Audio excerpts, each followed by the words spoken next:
I was able to help save this client over $272,000 of taxes and improve their net worth by over $250,000, all with just a few critical improvements to their financial plan. Now, these people aren't high-flying mega millionaires either.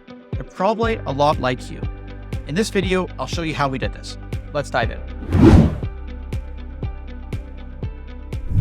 Let me introduce you to Tim and Jill Taylor. You may have heard of them. Tim is 60 years old. He manages a tool shop alongside his partner, Al. They're doing all right. He makes about $120,000 a year from the business. His wife, Jill, she's 58. She works as an office manager for the business, and they pay her about $65,000 a year of salary. In retirement, they figure that $90,000 per year of after-tax spending money should be enough to meet their needs. And they wanted to make sure that they got a bit more every year, given inflation has been on their mind recently. Now, Tim and Jill, they own their home. It's worth roughly $800,000. A recent real estate downturn has reduced that value a little bit, but they've been diligent with paying off their mortgage, so that's been taken care of already. They're hoping to not have to downsize ever. They've heard their friends' parents age in place, and Tim doesn't like the thought of clearing up his garage anytime in his lifetime. Financially, they're doing what they think is best.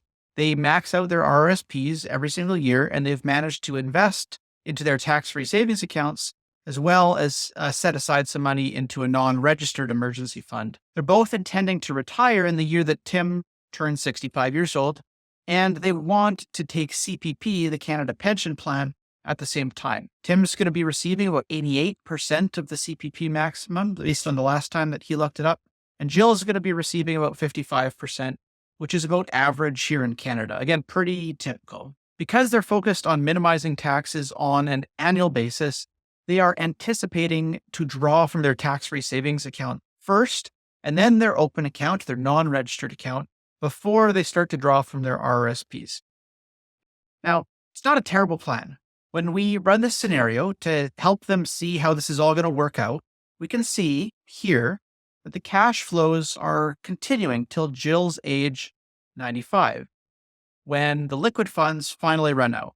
So if the goal is to make the last check bounce, they nailed it. There's no more money left. They're just left with the value of the home and no other cash. Again, not a total failure, but they were open to ideas. So here's how we helped them improve their situation by a couple $100,000. Let's compare their DIY plan to something with a bit more thoughtful planning. Because they already have a significant amount of their net worth inside their RSPs, we instead decided to direct their future savings primarily to the tax-free savings account, and then secondarily reduce Tim's taxable income down with smaller RSP contributions to avoid his tax bracket being at 38.29% on his marginal income, the amount of tax that he'll pay on the next dollar of income that he earns. Then we took a look at the CPP and OAS decision. Now, both Tim and Jill, they're both healthy individuals, and given their parents are all still alive, Tim and Jill have a good chance of living past the current life expectancy in Canada. For Tim, that'd be 84, and for Jill, that'd be 86. So for both Tim and Jill, we suggested delaying both CPP and old age security, OAS, till age 70. When we did this, this gave them a pension increase of nearly 40%, which will benefit them for the rest of their lives. Now, this creates a big income gap because between the ages of 65 and 70, we now have a gap to fill. So to bridge that gap, Tim and Jill will have to draw on their assets at a higher rate in the early part of their retirement. And we're also going to recommend converting their RSPs to RIFs and then drawing most of the funds that they need to fill that gap from those RIF accounts. But we're not going to be stopping there. We're actually going to be suggesting that they pull even more income than they need. And with the extra, they will top up their tax-free savings accounts to get those fully maxed out. Now, by the age of 70, once they start taking CPP and OAS, we'll drop their RIF draws slightly to maintain their taxable income, but still drawing enough to make sure that they have enough to maintain their lifestyle spending. As they start to get past age 75 for Tim, we're going to slightly reduce their lifestyle expenses.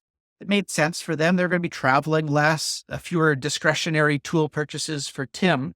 but we can also maintain their RIF draws at those previous levels until those accounts are completely emptied and depleted.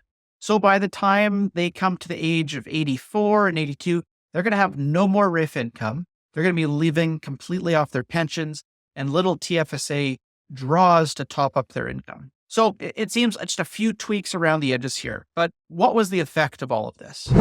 Well, 4 quick observations. First, assuming they live a long and happy life, and they live till the second of them is at least Jill's age 90, there's a 36% chance of that happening statistically, then the plan is showing that they'll actually have $343,952 more than what they would have had in that first base case plan. Second, if they pass at their life expectancy, say Jill's age 86, we see that Tim and Jill's estate has actually saved $230,979 of taxes, money that otherwise would have gone to Ottawa via the CRA on the second of them to pass away. They were thrilled about this.